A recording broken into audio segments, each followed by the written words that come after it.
some people may say it's self-righteous to say that these pastors are doing it wrong, because what it implies is that you're the only one doing it right. Yeah. How would you address that? First things first, a lot of the things I say about errors in pastoral ministry, I implicate my own self. First things first. If anybody will be honest before you critique me and judge me and listen to my preaching, don't just listen to a clip, go watch a sermon or two. You will hear me implicating my own self. I talk about my own sin, my own struggles, my own failures. I air my own laundry from the pulpit. I don't shy away from that. I do that on purpose. I tell people, don't make me an idol. And I'm the first one to talk about my own brokenness from the pulpit, so that people do not think that my preaching is from a place of self-righteousness. My preaching is more from a place of brokenness. That's number one. I implicate my own self. Number two, there are things I say about errors in pastoral ministry, and I also say I've made the same mistakes. And my preaching sometimes is misinterpreted for talking down to pastors. It's not me talking down to pastors. My heart crate, dang, boy, I'm about to cry. You good, man.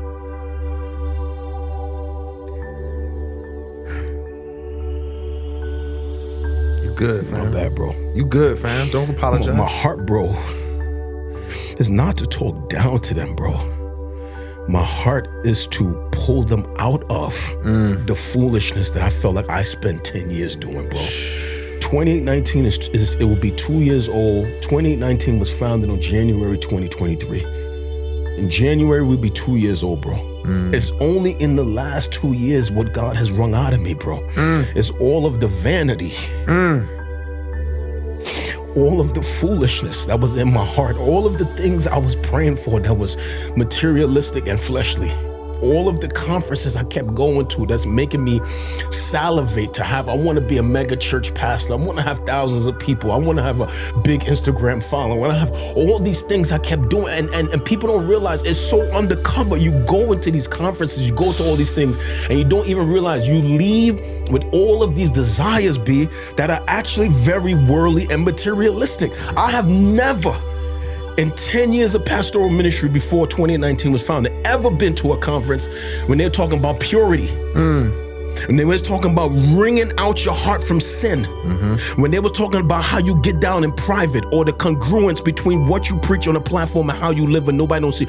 I ain't never in 10 years been to a conference that talked like that. You hear what I'm saying? I know what it is to keep going in and out of these rooms and coming out insecure, jealous, covetous, and my heart full of materialism, bro. So when I talk like this, if somebody gonna listen to me talk and say he's self-righteous, then if that's their perspective of me, I can't change that. I'm just saying right here on this podcast, right here on the deep end, B, that's not my heart. You know what I'm saying? Like I would say to this camera, anybody watching, that's not my heart. My heart is, I know the pain of a decade of pastoring with vanity in my heart and praying things that was vain. Even when I thought I was doing it right, not realizing looking back, that was vain. And what I'm trying to do by talking like that is call out error, because we should, and do my best to help other pastors to see that we need to come out of all of that mess. You see what I'm saying? We need to come out of that so we can be the shepherds that Jesus can trust with his flock. I feel like, why can't we hear the Spirit of God beckoning to the shepherds in America? You know what I'm saying? Y'all are the ones leading my people astray. We. Like I get frustrated with people that's always pointing at the devil and blaming the devil for all the mess in the church. Does the devil have inroads in the church? Yes. But Cray, the greatest threat to the American church is the American pulpit, B. It's not... Like we was just talking about, the gates of hell is not going to prevail. That's right. It's the American pulpit. It's us, B. I said this in the beginning of this year. It's us, me. It's Philip Anthony Mitchell and all of the pastors. It's our preaching. It's all of our materialistic, our secular humanistic doctrines, our prosperity, all this stuff that is leading people's hearts astray. We are the ones that's hurting God's sheep, not the devil. We are, B. So if somebody calls me self-righteous, I won't defend myself. I would say, go listen to my preaching. Don't call me that from a clip, bro. Go listen to the body of my work and see, do you hear a man that's self-righteous, or do you hear a man that is broken? Do you hear a man that has made a ton of mistakes? And do you hear a man that is beckoning to a country, to the American church? We got to come out of this nonsense. That's not me saying I'm better than every other pastor. This is me saying my brothers. You see what I'm saying? All of my brothers, all of my sisters who are proclaimers of the gospel, can we go back to the scriptures? Can we go back to what Jesus told us? Can we go back to the Great Commission? Can we go back to fidelity to the word? Can we go back to exegesis and not eisegesis? And can we stop blaming the devil? And can we take ownership for our own mess? How many conferences have you been to when they're talking about the purity of the heart, wringing out sin, congruence between what you do on the platform with, like you don't go to conferences and hear about that, B. Not a whole lot. Especially not within the black community. Not in our context. You don't hear that, bro. Especially not in you the always black hear 8 steps 2. 5 steps 2. This metric 4. But bookstore is less about God, more about centering self. You feel what I'm saying? So if anybody's watching this podcast and you have been offended at my preaching, if you're a pastor and you're watching this and you have been offended at my preaching, if I've come off as self-righteous and pharisaical, and if I've hurt you, listen, I apologize. Is this my camera? I apologize to you.